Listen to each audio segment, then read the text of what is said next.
y'all, Crystal and MrsHappyHomemaker.com here, and I am making up some squash casserole. I've got some patty pan, which some people call it patty pan squash, some call it scallop squash. I got some fresh from the garden.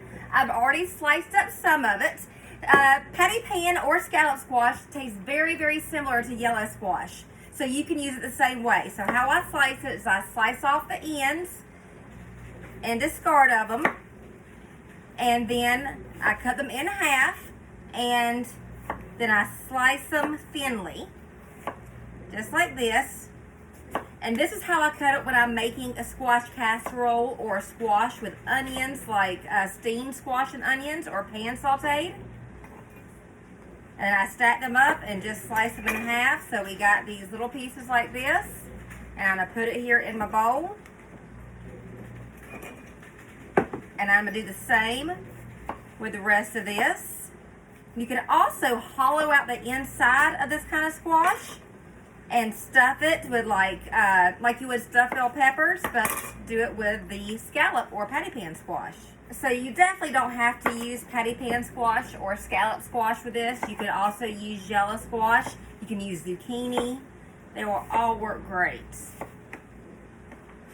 I absolutely love the shape of patty pan squash. When you leave it whole and slice it, it almost looks like little flowers. I'm going to set this aside. I'm going to slice me up an onion. Now this onion is from the garden too. I'm just going to cut it in half and peel off the outer layer. And I'm going to slice it into half rounds, very thin. Woo, it's burning my eyes. Woo, woo, woo. That onion's going to be good. Whew, that onion's going to be good. So I've got my skillet. I'm going to take it over to my stovetop. I'm going to put my sliced squash and my sliced onions inside of it. I'm going to put a couple of inches of water in there, pop a lid on it, and I'm going to steam it for about 10 to 15 minutes until it's nice and tender. I got them in this big old skillet. I'm going to add some water,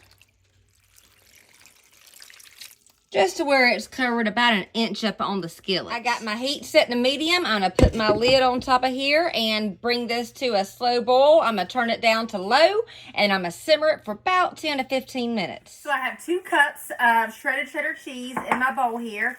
I've got some Ritz cracker packs, and I've crushed them up, and I'm going to add these into them. I like to use Cheez-Its, like cheese crackers, if I have those in hand, but I'm completely out.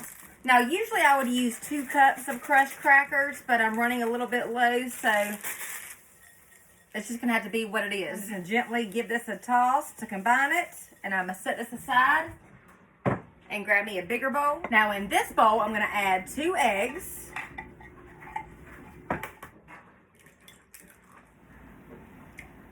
3/4 cup of milk, a couple of tablespoons of melted butter, some salt and some pepper. And I'm just going to whisk this up to combine it. Now I'm going to whisk half of this cracker and crumb mixture into this egg and milk mixture. And just stir that on up. And now I'm going to add my drained and steamed squash and onions. And I'm just going to mix that on up. Now, I had a couple of ears of corn left over from dinner a couple of nights ago, and I don't want to waste it, so I'm going to go ahead and mix this in to my squash casserole. I think that'll be good. What y'all think? I've done it a few times before. I've mixed leftover green beans in this squash casserole before, too, and it's delicious. So I've got me a 3-quart baker here. You can use a 2 or a 3-quart baker. A 9x13 dish would work, too. And I'm just going to pour this on in here. Now the rest of this cracker and crumb mixture, I'm going to pour the other 2 tablespoons of butter over top. And I'm just going to give that a whirl and mix that on in. And I'm just going to sprinkle that over my squash casserole.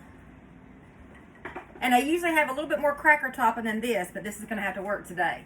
I've got my oven preheated at 400 degrees. I'm going to pop this in and cook it for 30 minutes. Well, y'all, will you get a load of this? The squash casserole is out of the oven. It is smelling mighty fine. It is looking mighty fine. Let it cool off for a minute so I don't burn my mouth, and I'm gonna dig in.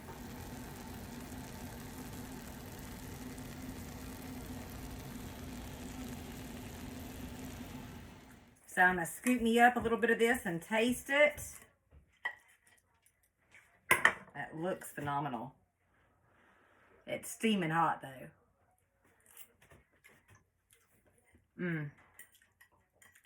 That's good. I love the addition of the fresh corn. My favorite squash casserole as it is, but I really like it when there's leftover corn to add. Squash casserole. Yeah, squash casserole. I can't talk.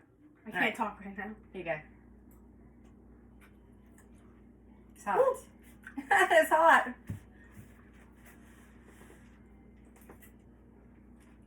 It's like a cheesy corn sandwich. A cheesy corn sandwich. All right. Do you like it? Yeah. Yeah. I like it. Squash casserole has been one of my favorite side dishes for a long time. Yum, yum, yum. If you've enjoyed this recipe, then check out my website, mrshappyhomemaker.com, for more deliciously easy recipes, including this one. Till next time, bye y'all.